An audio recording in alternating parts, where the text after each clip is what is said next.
Farah, seorang jurnalis muda, ditugaskan meliput tentang mitos di desa Sialang, desa terpencil yang dikenal dengan berbagai cerita mistis.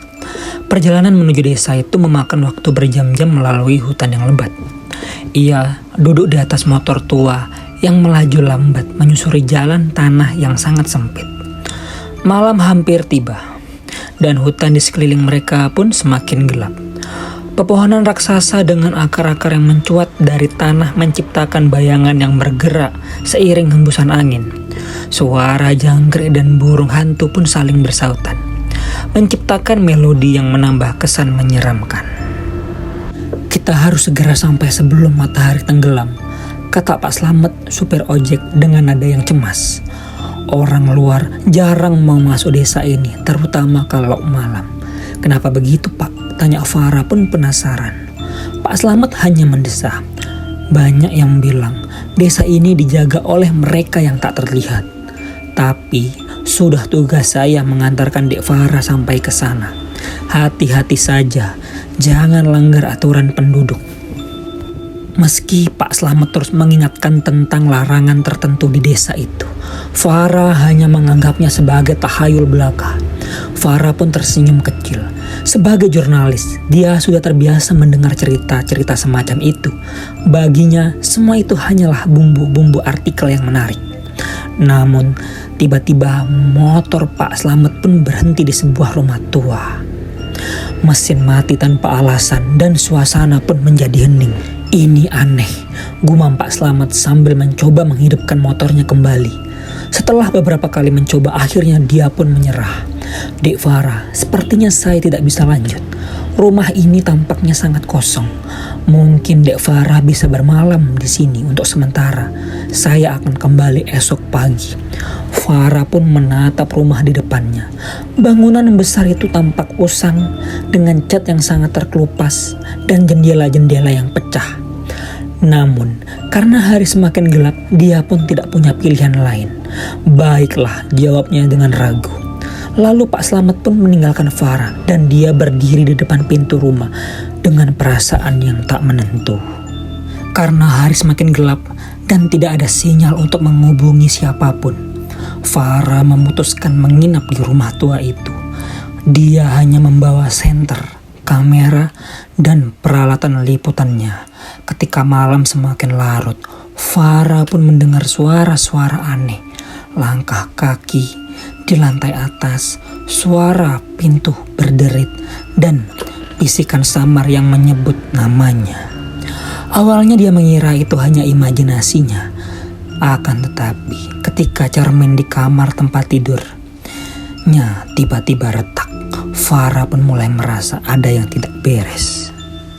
Begitu masuk, udara di dalam rumah pun terasa dingin dan lembab. Lantai kayu berderit di setiap langkah Farah. Dengan bantuan senter, dia menjelajahi ruang tamu yang penuh dengan perabotan tua berdebu.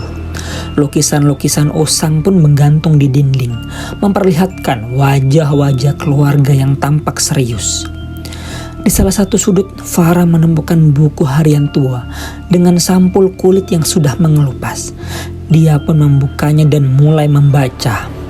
"Kami telah mencoba melarikan diri, tetapi tidak bisa.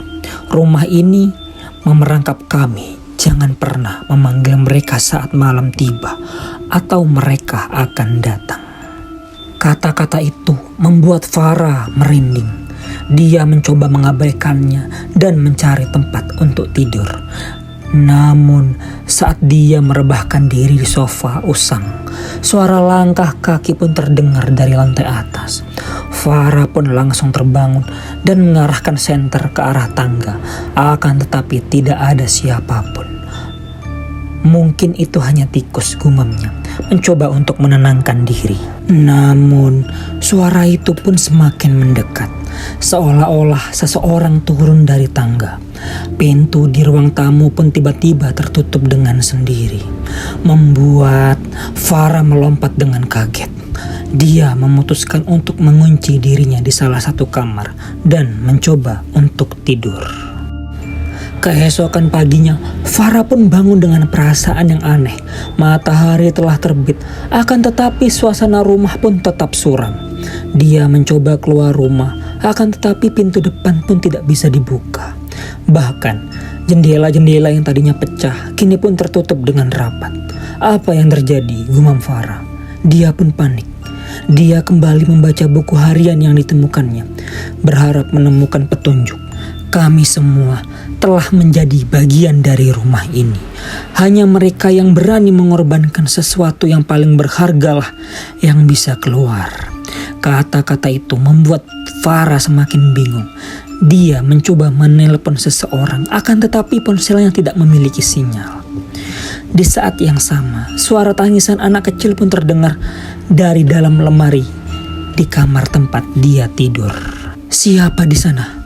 tanya Farah dengan suara bergetar. Dia membuka lemari itu pun secara perlahan, hanya untuk menemukan sebuah boneka tua. Boneka itu memiliki mata yang gelap yang tampak menatap langsung ke arahnya. Saat malam tiba lagi, suara-suara aneh semakin menjadi-jadi. Farah mendengar bisikan yang memanggil namanya. Langkah kaki di lorong dan pintu-pintu yang terbuka sendiri. Ia pun ketakutan dan kembali membaca buku harian itu hingga menemukan halaman terakhir. Di sana pun tertulis bahwa rumah ini dulunya adalah milik seorang dukun yang melakukan ritual untuk memanggil arwah penjaga. Keluarga yang tinggal di rumah itu menjadi tumbal untuk menjaga kekuatan arwah tersebut. Farah pun mulai mengerti bahwa dia telah menjadi bagian dari siklus ini. Saat dia mencoba membakar buku harian itu, bayangan hitam mulai muncul di sekelilingnya. Bayangan-bayangan itu berbentuk manusia, akan tetapi tidak memiliki wajah. Mereka berusaha mendekat dan mengepung Farah. Dalam keputusasaannya, Farah mengingat tulisan di buku harian tentang pengorbanan. Dia menyadari bahwa benda yang paling dia hargai adalah kamera liputannya, simbol karir dan mimpinya. Dengan air mata yang mengalir, dia berusaha menghancurkan kamera itu dengan batu. Begitu kameranya hancur, bayangan-bayangan itu pun memudar. Pintu depan rumah pun kembali terbuka dan Farah mendapati dirinya terlempar keluar. Ketika dia melihat ke belakang, rumah itu lenyap seolah tak pernah ada. Namun saat dia kembali ke kota, Farah menemukan hal-hal yang mengejutkan. Di ponselnya muncul foto-foto dari kamera yang telah hancur. Foto-foto itu menampilkan sosok-sosok yang menyeramkan yang menatap langsung ke arahnya. Cerita ini berakhir dengan pertanyaan, apakah Farah benar-benar selamat ataukah dia tetap menjadi bagian dari kutukan rumah itu?